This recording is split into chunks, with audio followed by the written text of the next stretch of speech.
Esperanza prit pour la première fois la main d'un homme sans ressentir de peur. Car ses mains n'étaient pas là pour la frapper, mais pour lui apprendre à se défendre. Qui était cet Apache blessé? Pourquoi l'avait-il choisi? Et surtout, que ferait-il à son cruel époux? Ce qui allait se passer dans les 6 mois suivants, personne n'aurait pu l'imaginer. Dans le village de Corazon del Valle, par une froide nuit d'hiver de 1889, Esperanza Morales se cachait silencieusement sous la table de la cuisine. Sa chemise de nuit était tachée de sang, elle avait l'œil gauche au beurre noir et la lèvre fendue. Elle pouvait entendre la respiration lourde de son mari Diego, essayant de deviner où il se trouvait dans son état d'ivresse. Esperanza, âgée de 28 ans, vivait le même cauchemar depuis 15 ans. À 13 ans, son père l'avait vendue à Diego Herrera, un homme de 35 ans. Depuis lors, chaque nuit était la même terreur. Les poings durs de Diego, ses coups de pied, et ses mots terrifiants. « Femme inutile, je vais te tuer à coups de poing. » Cette nuit était différente. Diego avait frappé plus fort que jamais. Il avait écrasé la tête d'Esperanza contre le mur, l'avait roué de coups pendant des heures, puis était sorti en disant « Ce soir, je vais en finir avec toi. » Il était probablement parti boire davantage. Esperanza savait que quand Diego reviendrait, il la tuerait vraiment. Elle n'avait plus la force de résister. Pendant 15 ans, elle avait espéré qu'il changerait peut-être, qu'il s'améliorerait peut-être. Mais Diego devenait plus cruel chaque année qui passait. D'une main tremblante, elle ouvrit le tiroir de la cuisine. Elle prit le couteau qui s'y trouvait, sentit son poids dans sa main. « Cette nuit, ça se termine, » murmura-t-elle. « Soit il meurt, soit c'est moi. » Mais juste à ce moment-là, un bruit étrange vint de la cour arrière, comme si quelqu'un gémissait. Esperanza se figea.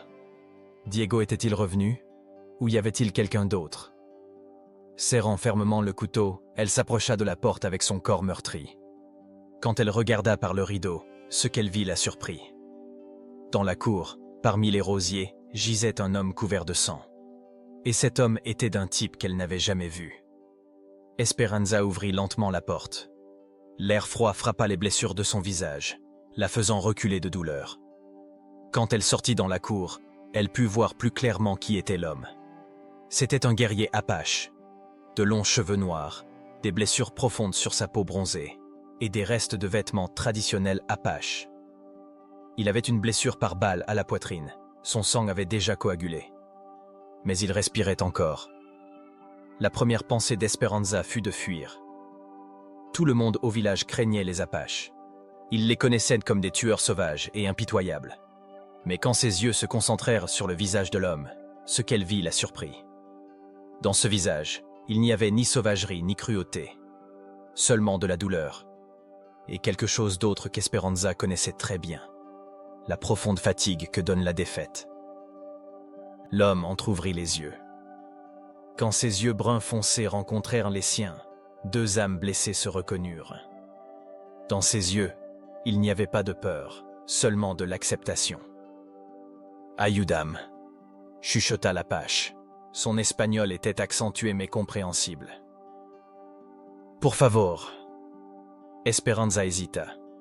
Si elle amenait cet homme chez elle, Diego les tuerait tous les deux quand il reviendrait. Mais si elle le laissait ici, il mourrait gelé avant l'aube. Puis elle regarda les mains de l'Apache. Ses mains firent quelque chose qu'aucune main d'homme n'avait jamais fait. Elles ne tremblaient pas. Il se contrôlait de force, mais il ne semblait pas avoir peur d'Esperanza. Au contraire, il semblait essayer de la protéger. « Tu vas me faire du mal ?» demanda Esperanza. L'Apache secoua lentement la tête. « Yo, no lastimo mujeres heridas » dit-il. « Je ne fais pas de mal aux femmes blessées. » À ce moment-là, Esperanza comprit. Cet homme avait vu qu'elle était blessée et essayait de la protéger. Pour la première fois de sa vie, un homme s'approchait d'elle, non pas pour lui faire du mal, mais pour la protéger. « Comment tu t'appelles » demanda-t-elle.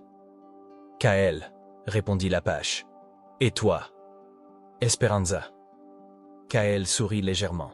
« Esperanza. Beau nom.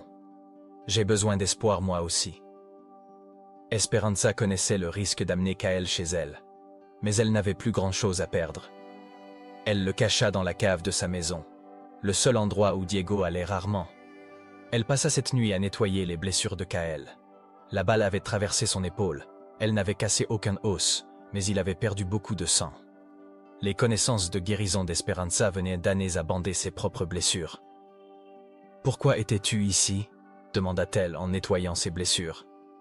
Kael resta longtemps silencieux. Puis il commença à parler lentement. « Ma tribu a été attaquée. L'armée mexicaine nous a attaqués par surprise dans la nuit.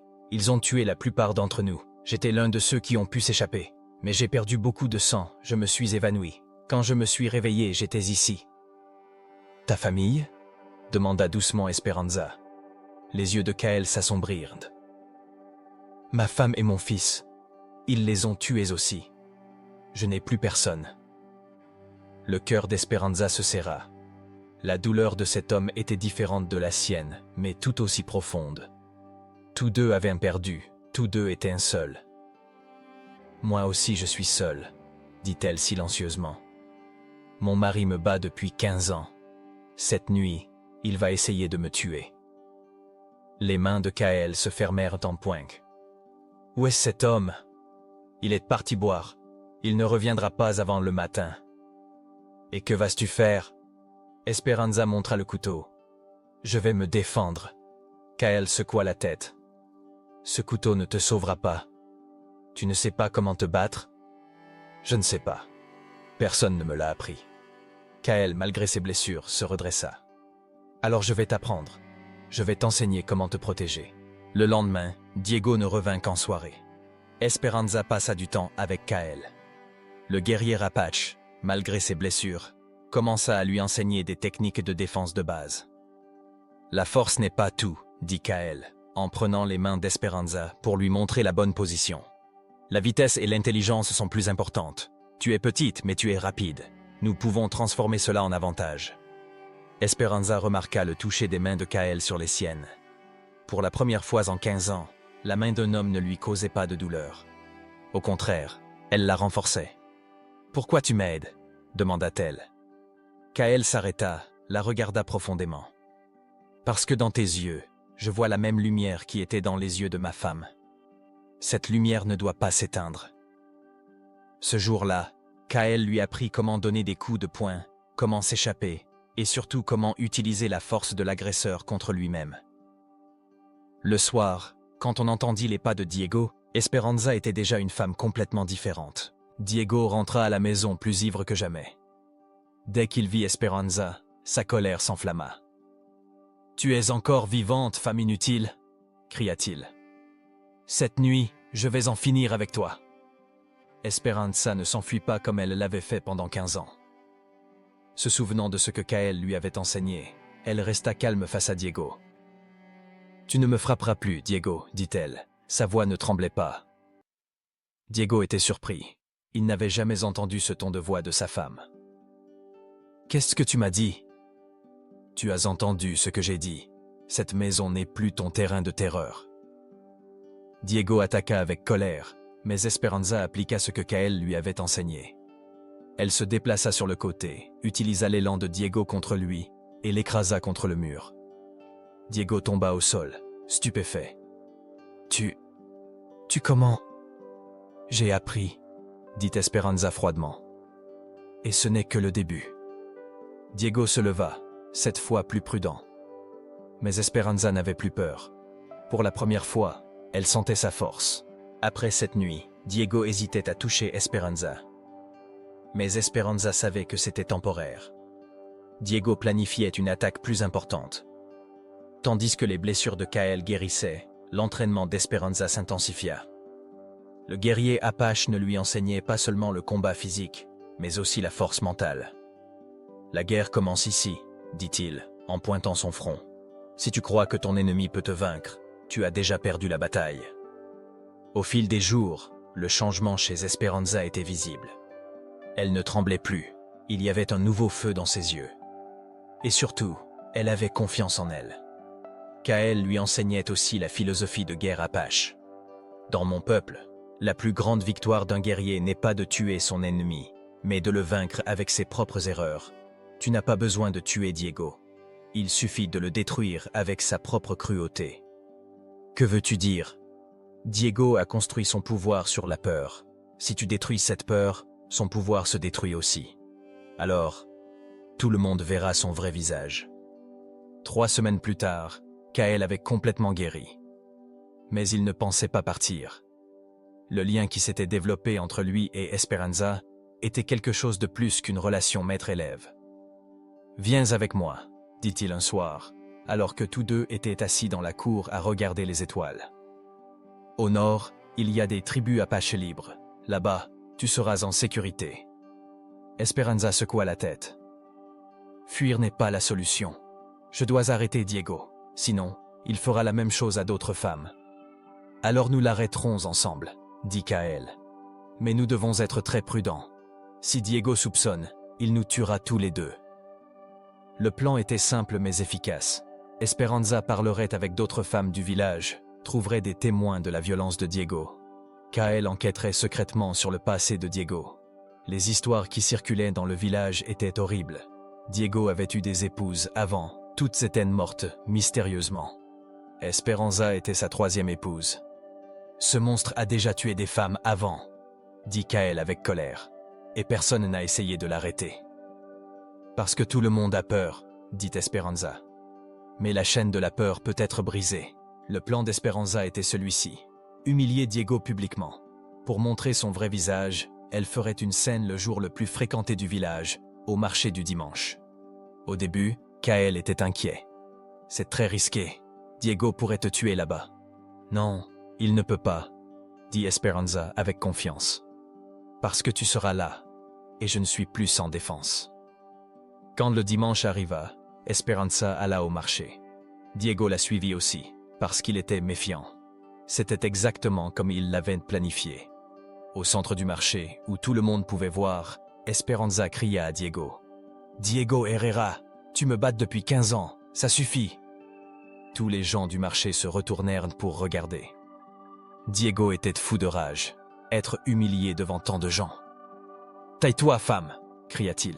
« On rentre à la maison. »« Non !» dit Esperanza plus fort. « Que tout le monde sache, cet homme est un assassin. Il a aussi tué ses 2 épouses précédentes. » Diego ne pouvait plus se contrôler. Il attaqua Esperanza devant tout le monde. Mais cette fois, Esperanza était prête. Quand le poing de Diego arriva, Esperanza appliqua ce que Kael lui avait enseigné. D'un mouvement agile, elle l'esquiva, utilisa la force de Diego contre lui-même et le jeta au sol. Tous les gens du marché étaient sous le choc. Le fort Diego Herrera avait été renversé par sa femme. « Vous avez vu ?» cria Esperanza. « La seule chose que sait cet homme, c'est d'user de violence contre les faibles. Mais regardez ce qui arrive quand il fait face au fort. » Tandis que Diego essayait de se relever, Esperanza continua. « Cet homme a aussi battu ainsi ses épouses précédentes Maria et Carmen. Puis il les a tuées. C'était mon tour, mais je ne me tairai pas. » Des voix commencèrent à s'élever de la foule. « Est-ce que c'est vrai, Diego? Dis-nous ce qui est arrivé à Maria. Le vrai assassin, c'est toi. » Diego était en panique. Son plan n'avait échoué. Tout le monde le regardait avec des yeux accusateurs. Juste à ce moment-là, Kael sortit de la foule. La foule fut encore plus surprise en voyant Kael. Un guerrier apache était au centre du marché, mais il n'attaquait personne. « Cet homme, » dit Kael, en pointant Diego, « a aussi attaqué ma tribu. Il a tué des femmes et des enfants innocents. Maintenant, il essaie aussi de tuer sa propre épouse. » Le visage de Diego pâlit. « Toi comment? J'ai protégé Esperanza, » dit Kael avec fierté. « Elle m'a aidé, et moi je lui ai appris comment se battre contre toi. » Esperanza marcha aux côtés de Kael. Pour la première fois, elle se sentait en sécurité aux côtés d'un homme. « Diego, » dit-elle froidement, « tu as 2 choix. Soit tu quittes le village et tu ne reviens jamais, soit tout le monde connaîtra ton vrai visage et justice sera rendue. » Diego regarda les visages autour de lui. Plus personne ne lui montrait de respect. Sa peur avait été remplacée par la haine. « Ce n'est pas fini, » grommela-t-il. « Ce n'est pas fini. »« Si, c'est fini, » dit Esperanza. « Ton règne est terminé. » Diego quitta le village ce jour-là. Il n'avait plus le visage pour revenir. Tout le monde le connaissait comme un assassin. L'histoire d'Esperanza et Kael commença à se raconter dans tout le village. Un guerrier apache blessé, une femme fuyant un mari cruel, et la force qu'ils trouvèrent ensemble. « Que faisons-nous maintenant » demanda Esperanza, quand ils furent seuls à la maison. Kael prit ses mains. Cette fois, Esperanza n'eut aucune peur.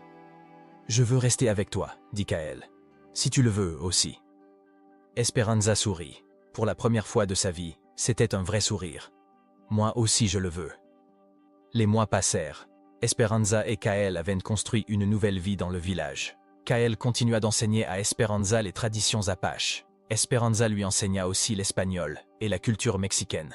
Kael n'était plus seulement un guerrier, il était aussi un guérisseur. Les malades du village commencèrent à venir le voir. Esperanza travaillait aussi à ses côtés, aidant d'autres femmes qui avaient subi la violence comme elle. Un jour, une nouvelle femme arriva au village. Elle avait été battue par son mari, elle était blessée, elle avait peur. Esperanza l'accueillit. « Je m'appelle Esperanza, dit-elle, et je peux t'apprendre comment te battre. » Une lumière d'espoir s'alluma dans les yeux de la femme. « Est-ce vraiment possible? Puis-je me protéger ?» Esperanza sourit, regarda Kael. « Oui, dit-elle. Tout est possible, tu n'as qu'à apprendre. » Un an plus tard, Esperanza et Kael se marièrent. Dans une cérémonie qui combinait les traditions apaches et mexicaines. Esperanza était maintenant une femme complètement différente. Forte, sûre d'elle, libre. Et surtout, amoureuse. Dans le village, leur histoire était devenue une légende. L'histoire du mari cruel qui tomba, de la femme sauvée par le guerrier apache. Mais Esperanza savait que ce n'était qu'un début. Il y avait des milliers d'autres femmes comme elle. Et toutes avaient de la chance de se libérer. Parce que Kael lui avait enseigné la chose la plus importante. Le vrai pouvoir ne vient pas de faire du mal aux autres, mais de se protéger soi-même et ses proches. Et c'était un pouvoir que personne ne pourrait lui enlever. Esperanza posa sa main sur celle de Kael.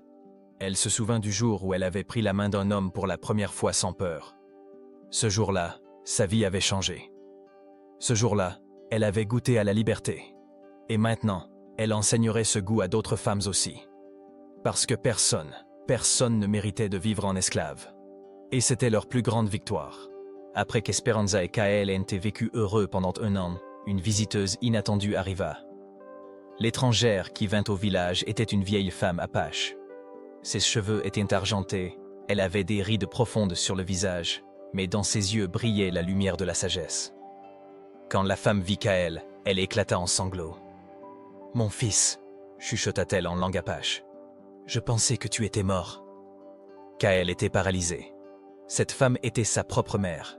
Elle était l'une de celles qui avaient réussi à s'échapper la nuit où sa famille fut tuée.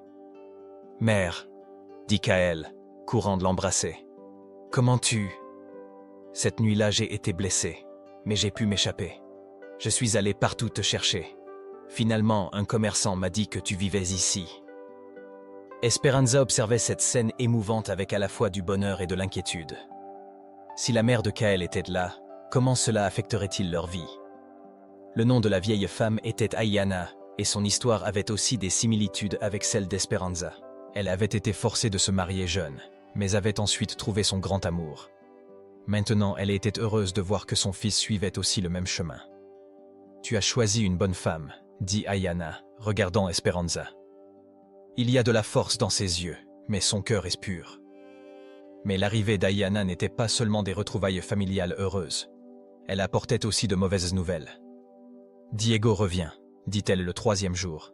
« Avec d'autres hommes, ils viennent pour la vengeance. » Diego ne s'était vraiment pas rendu après avoir quitté le village. Il avait trouvé des hommes aux idées similaires dans d'autres villes, avait formé une alliance avec eux. Ces hommes étaient aussi des types qui haïssaient leurs femmes, leurs petites amies, qui craignaient l'autonomisation des femmes.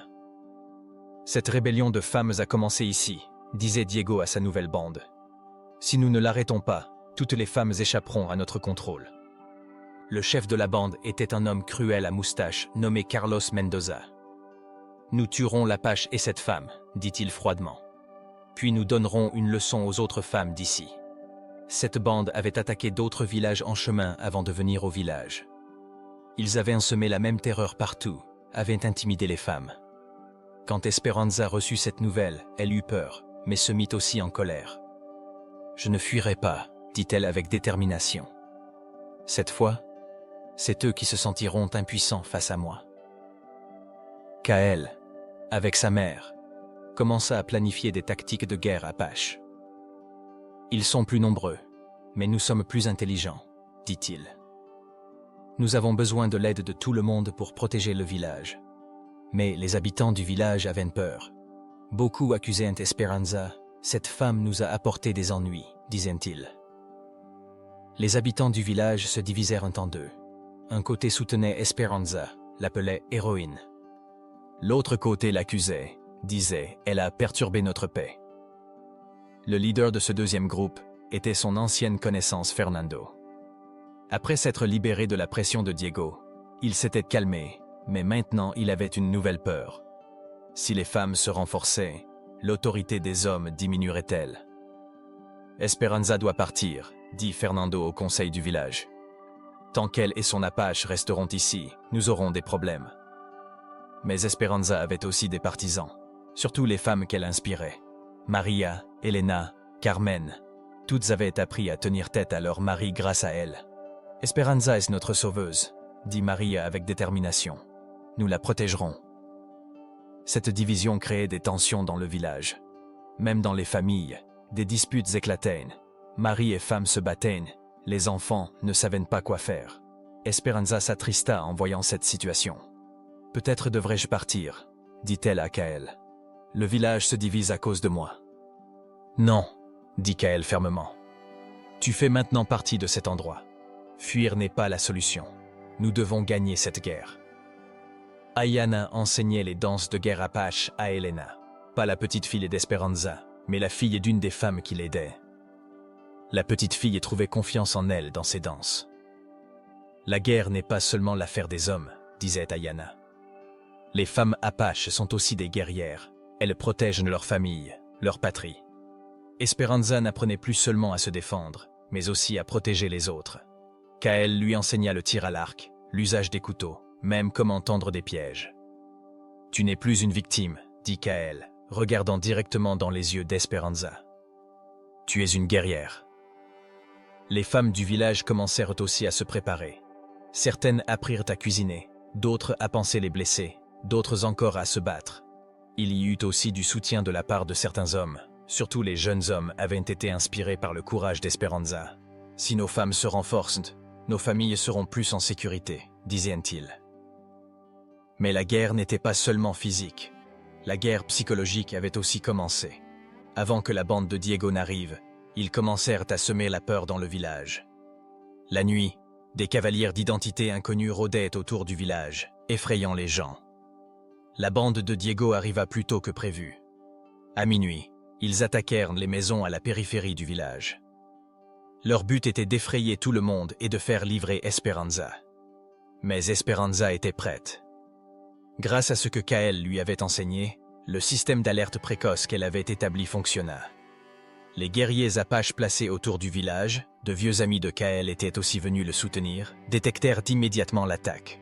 « Ils arrivent !» cria Elena, sonnant la cloche de l'église. Les habitants du village agirent selon le plan fait préalablement. Les femmes et enfants se cachèrent dans des endroits sûrs. Les hommes prirent des positions défensives. Esperanza attendait au centre du village, aux côtés de Kael. Cette fois, elle ne fuirait pas. Cette fois, elle résisterait. Quand Diego entra dans le village avec sa bande, il ne trouva pas la panique qu'il espérait.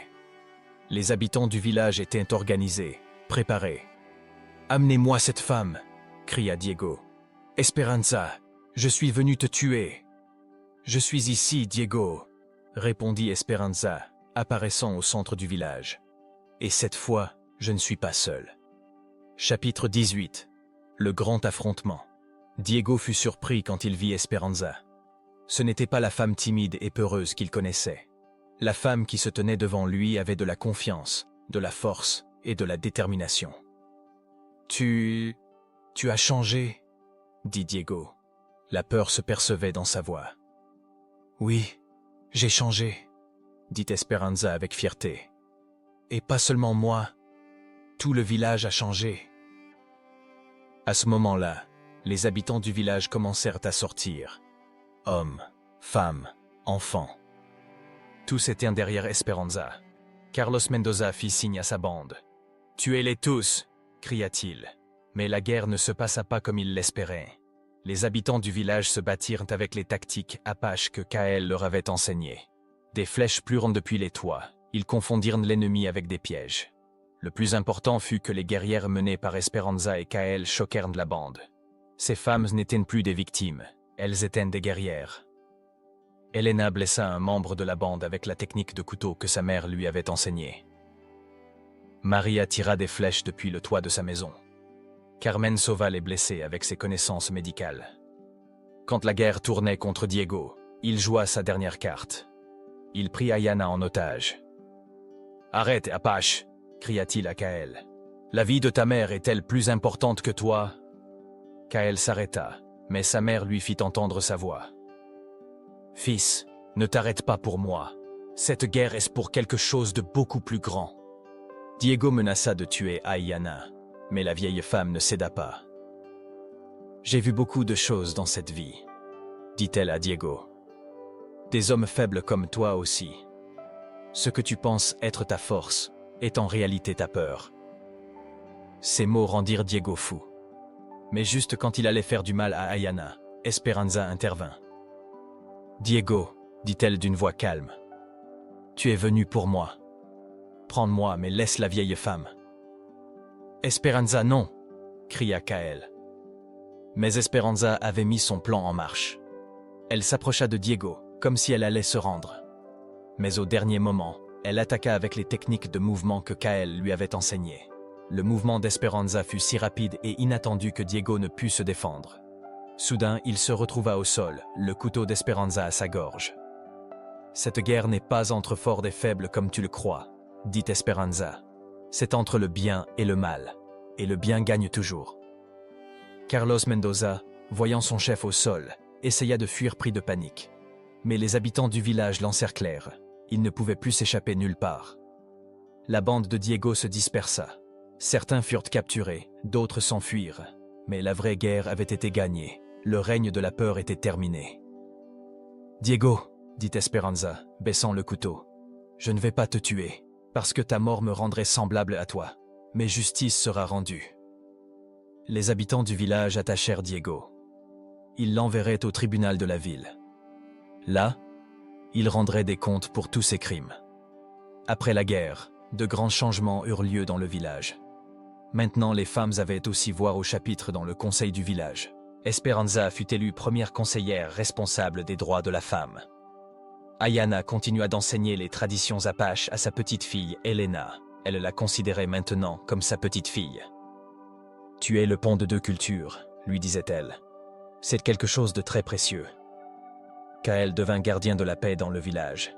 Il n'était plus accusé d'être apache, il était respecté. Même d'autres villages venaient demander conseil. Mais le plus grand changement fut chez les femmes du village. Aucune n'acceptait plus la violence. Elles avaient appris à se défendre. Maria, la nuit où son mari essaya de la frapper, l'arrêta. « Ce jeu est fini, lui avait-elle dit. » Son mari fut surpris, puis s'excusa. Elena pouvait faire face aux garçons harceleurs à l'école. « Personne ne peut frapper personne, disait-elle. C'est la nouvelle règle. » Carmen avait établi sa petite entreprise, était devenue indépendante économiquement. « L'argent c'est le pouvoir, disait-elle. Et maintenant je suis puissante. » L'amour d'Esperanza et Kael s'était encore approfondi après les luttes qu'ils avaient vécues. Ils ne s'aimaient plus seulement, ils se respectaient aussi mutuellement et se faisaient confiance. « Tu ne m'as pas seulement appris à me battre, » dit Esperanza un soir, alors que tous deux étaient assis dans le jardin regardant les étoiles. « Tu m'as appris à vivre. »« Toi aussi tu m'as donné de l'espoir, » dit Kael. « Tu as ramené tout ce que j'avais perdu. » Quand ils décidèrent de se marier, une grande célébration eut lieu dans le village. Ce n'était pas seulement l'union de deux personnes, mais la preuve que deux cultures pouvaient vivre en paix. La cérémonie de mariage combinait à la fois les traditions apaches et mexicaines. Ayanna dirigea la cérémonie traditionnelle apache. Le prêtre du village officia le mariage chrétien. Ce mariage, dit Ayanna lors de la cérémonie, est l'endroit où se rencontrent deux mondes différents. L'amour surmonte toutes les différences. Dans la première année du mariage d'Esperanza et Kael, de nombreux visiteurs commencèrent à arriver au village. Leurs nouvelles s'étaient répandues dans d'autres villes. Des femmes victimes de violences venaient ici demander de l'aide. Faisons de cela une école, dit Esperanza. Apprenons aux femmes comment se protéger. Ainsi fut établie la première école d'autonomisation des femmes dans le village. Ayanna donnait une éducation sur les méthodes de guérison traditionnelles, Kael sur les techniques d'autodéfense et Esperanza sur les droits des femmes. Les histoires des femmes qui arrivaient se ressemblaient. Toutes avaient subi de la violence, toutes avaient cherché de l'espoir. Mais ce qu'elles trouvèrent ici était plus que de l'espoir, du pouvoir. « J'ai reçu des coups pendant 20 ans, dit l'une d'elles. Mais maintenant je sais que ce n'est pas normal. Personne n'a le droit de frapper personne. Ma fille apprendra aussi, dit une autre. Elle ne vivra pas ce que j'ai vécu. Les femmes qui sortirent diplômées de l'école d'Esperanza, quand elles retournèrent dans leur village, établirent le même système. Ainsi le mouvement s'étendait d'un village à l'autre. En 3 ans, des écoles similaires s'ouvrirent dans 20 villages de la région. Dans chacune, vivait la philosophie d'Esperanza. Le pouvoir ne vient pas de faire du mal aux autres, mais de se protéger soi-même. Mais ce changement ne rendait pas tout le monde heureux. Certains hommes s'efforçaient de ramener l'ancien ordre. Même au niveau gouvernemental, des débats surgissaient. Ces femmes sont trop gâtées, disait l'opposition. Elles brisent les anciennes traditions. Mais il y avait aussi ceux qui soutenaient, surtout la jeune génération soutenait ce changement. Si ma mère avait été aussi forte, disait l'un d'eux, mon père ne l'aurait pas frappée. Quand Esperanza tomba enceinte, elle ressentit à la fois joie et inquiétude. Comment l'enfant grandira-t-il, se demandait-elle. Sera-t-il apache ou mexicain? Il sera les deux, dit Kael avec fierté. Et cela lui donnera de la force. Pendant la grossesse, tout le village prit soin d'Esperanza. Les femmes lui donnèrent des soins spéciaux, les hommes assurèrent sa sécurité. Ayanna disait « Cet enfant est spécial. Il sera le pont de deux mondes. » Quand l'accouchement approchait, il y avait de l'excitation dans le village. Tout le monde attendait ce bébé avec curiosité. Le jour de l'accouchement, Esperanza avait à ses côtés Ayanna, Maria, Elena et d'autres amies femmes. Kael attendait aussi anxieusement dehors. « Tu as un fils !» cria Maria avec bonheur. Quand le bébé naquit, Esperanza éclata en sanglots en le prenant dans ses bras. Cet enfant était la signification de toute sa lutte. C'était l'espoir de la future génération. Ils donnèrent à l'enfant le nom Itan. En langue apache, cela signifiait fort. Esperanza lui ajouta aussi le nom espagnol Salvador, signifiant sauveur. Pendant qu'Itan Salvador grandissait, il apprit à la fois les traditions apaches et la culture mexicaine. Il parlait dans 2 langues, avait 2 perspectives différentes. « Il est notre futur », disait Ayanna, berçant son petit-fils. « Quand cet enfant grandira, le monde sera un endroit beaucoup plus juste. » Les autres enfants du village furent aussi affectés par Itan. Les enfants qui grandirent avec lui ne faisaient pas de distinction garçon-fille, voyaient tout le monde comme égal. Les amis d'Itan ne frappent pas les filles, disait Elena, maintenant une jeune fille forte de 15 ans. Parce qu'il leur dit « frapper c'est mal ». Quand Itan eut 5 ans, une nouvelle menace arriva au village. Cette fois c'était au niveau gouvernemental. Le gouverneur nouvellement nommé voulait supprimer le mouvement des femmes. « Ces femmes vont trop loin », disait le gouverneur. « Elles brisent la structure familiale traditionnelle. » Un ordre de fermeture arriva pour l'école d'Esperanza. Mais cette fois le village résista comme un seul corps. « Cette école est notre espoir », dit Maria. « Personne n'a le droit de la fermer. »« Ma fille a appris à se renforcer ici », dit une autre mère. « Maintenant personne ne peut lui faire de mal. » La résistance fut si forte que le gouverneur dut faire marche arrière. Il admit même plus tard que ce mouvement était juste. Le mouvement d'Esperanza était maintenant connu au niveau national. Des journalistes de la capitale venaient faire des interviews. Comment avez-vous réussi à créer un si grand changement? Demanda un journaliste. Parce que nous avons dit la vérité, dit Esperanza. Personne n'a le droit d'exercer de la violence contre qui que ce soit. C'est aussi simple que cela. Mais il y a aussi de l'opposition. Que leur dites-vous? Accepter le changement est difficile. Mais avec le temps, tout le monde comprendra que des femmes fortes signifient une société forte. Quand l'interview fut publiée, des lettres commencèrent à arriver à Esperanza de diverses parties du pays. « Vous m'avez donné de l'espoir », écrivait une. « Moi aussi je peux maintenant me libérer des coups. J'enseignerai à ma fille à être forte comme vous », écrivait une autre. Quand Ethan eut 10 ans, il était déjà devenu le leader des enfants du village. Mais il ne s'enorgueillissait jamais, voyait tout le monde comme égal.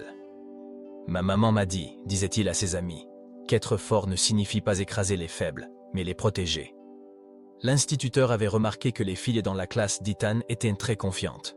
« Les filles ici sont différentes des filles d'autres endroits, » disait-il. « Elles ont confiance en elles. »« Parce qu'elles ont appris à être fortes, » disait Ethan. « Ma maman leur a enseigné. » Dans le village, on ne voyait plus aucun cas de violence contre les femmes. La nouvelle génération ne considérait pas cela comme normal. Quand Esperanza eut 40 ans, elle pouvait sourire avec fierté en regardant sa vie. Les douleurs qu'elle avait endurées pendant 15 ans avaient finalement pris du sens. Tout arrivait pour une raison, pensait-elle. J'ai souffert pour que d'autres ne souffrent pas. Avec Kael, ils avaient maintenant 3 enfants. Après Ethan, des jumelles étaient nées. Ayana, du nom de sa grand-mère, et Esperanza, du nom de sa mère. Ces enfants étaient de la première génération à grandir vraiment libres, sans peur, en sécurité, égalitaire. Nos enfants, disait Kael, changeront le monde. Ils le changent déjà, disait Esperanza. Un peu plus chaque jour. Ayana, bien qu'ayant maintenant 70 ans, était encore active. Elle continuait d'enseigner les traditions apaches à ses petits-enfants. « Je mourrai, disait-elle, mais ce changement continuera. Parce que nous avons planté la graine. » 25 ans plus tard, quand Esperanza eut 50 ans, la première femme gouverneure du pays fut élue. Cette gouverneure était l'une des filles qui était venue à l'école d'Esperanza quand elle était petite.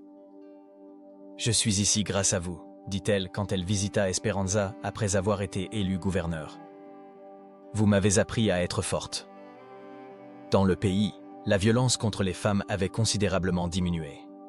De nouvelles lois avaient été promulguées. Les droits des femmes étaient entrés dans la Constitution. Ethan, quand il grandit, devint médecin. « Je veux guérir les gens, disait-il, comme ma mère a guéri spirituellement. » Des jumelles. Ayana devint institutrice et Esperanza étudia le droit. « Je veux assurer la justice, » disait la petite Esperanza.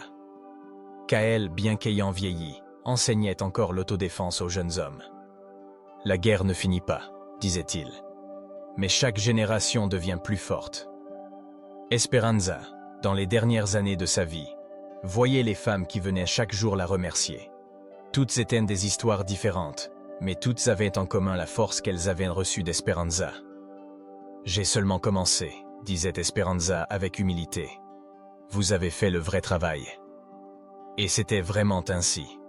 L'histoire d'Esperanza était devenue source d'inspiration pour que des milliers de femmes écrivent leurs propres histoires. Le changement qui avait commencé dans ce petit village s'était maintenant étendu à tout le pays. Et ce n'était que le début. Parce que le vrai changement n'arrive pas soudainement. Il dure des générations. Et l'héritage d'Esperanza continuerait à vivre dans les futures générations. Quand elle rendit son dernier souffle, à 75 ans, tenant la main de Kael, il y avait de la paix dans ses yeux. « J'ai accompli ma mission », chuchota-t-elle. Et elle l'avait vraiment accomplie. Le monde était maintenant un endroit plus juste, et c'était sa plus grande victoire.